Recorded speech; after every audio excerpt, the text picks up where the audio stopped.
Me.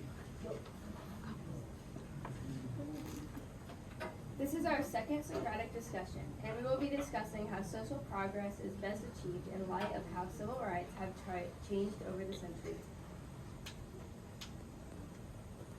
I think social progress happens through mostly powerful leaders, because in class we learned about Martin Luther King Jr. and how many other leaders inspired other people to speak out against discrimination. Without these leaders, civil rights movements would have moved slower, and they just inspired more people like speak out, and they organized the marches and the protests and everything. Going off of what Ali said, without the leaders, there would be no one to inspire the people to go to social progress, like to have more rights.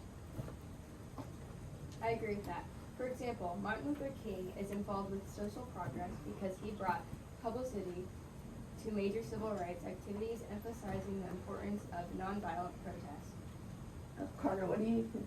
So I'm kind of going back to what Alex said about, I think I heard him say people electing, but if we're going back to like the civil rights movement, nobody was elected. Martin Luther spoke out because he felt the need that all these lynchings had to stop, because by this time there were over 4,500 blacks who got lynched, and that's 72% of the population that was counted. So he decided that this needed to stop, and he tried to spoke out, and it worked. He had a huge say, and it took into effect, sadly, after he was assassinated. What do you think, Serena?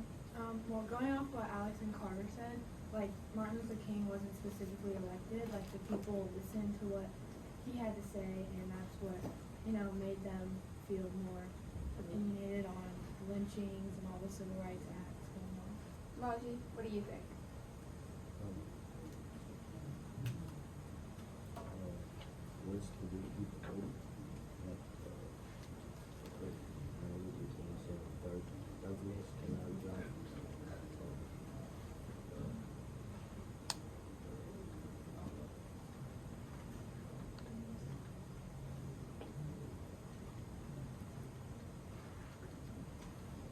Going off what Carter said about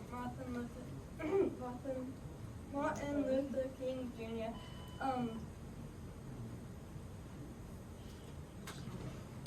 At this time, I need all seniors to report to the auditorium. All seniors, please report to the auditorium. And then after the bell, I need sophomore and junior boys to the auditorium.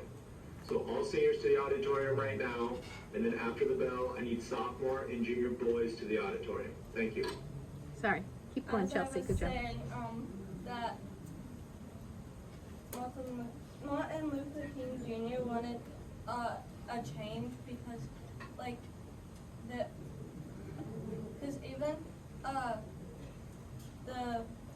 with all the lynching, like, some of the African Americans didn't even like do anything. Like they could have just given the rights, like white people, like the wrong title by accident, and they would be lynched. And so he wanted to like make people see what was going on, and he like gathered like a bunch of people around around the White House and give his I Dream speech, and then later he got assassinated. Savannah, what do you think? Well, to be honest, Martin Luther King Jr. was just a big change. He brought into the light what whites were doing pretty much. And nobody really recognized what he was doing until after he was dead. Which, even now, mostly happens. Do you have anything to say, Hayden? Yeah, like Martin Luther King just amplified and like made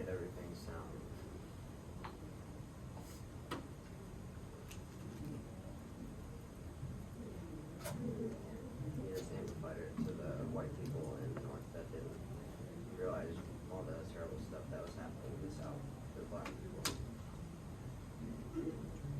What about Sam. you, Sam? What's your opinion based off social progress?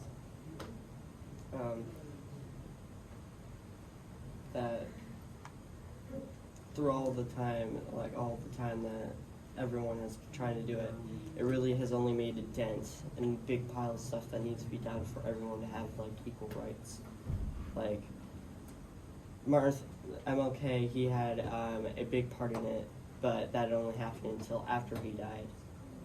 And there's gonna have to have a lot more done to actually have what their dream was. So I think everybody shared. So I think, should we move on to the next one? Yeah. Okay. So in the light of our focus on the power of words, how do words have the power to provoke, calm, or inspire social change? I think they have the way to inspire people because if you look at Robert F. Kennedy's speech, he was in the heart of America basically, and especially with a city that was more populated with colored people, saying this could easily provoke riots if he hadn't said the exact words to inspire people to do better and treat people better than what. Yeah. Going on to that, words have the power to provoke actions when people take a stand for others and persuade them to take actions for what they want.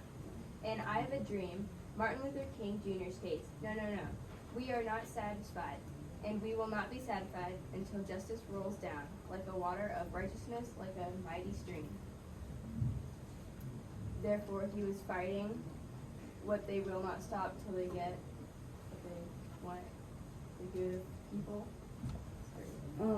I agree with both Carter and Kaylee. I think words are just so powerful because they have a meaning to everyone, and words can even provoke memories to inspire us and provoke our behavior. They can make us feel deep emotions in a negative and positive ways, and they can also make us feel powerful and weak. And that's why I think they can bring our society together, but can also bring a lot of conflicts. I agree with everyone that has spoken so far because, like, with the different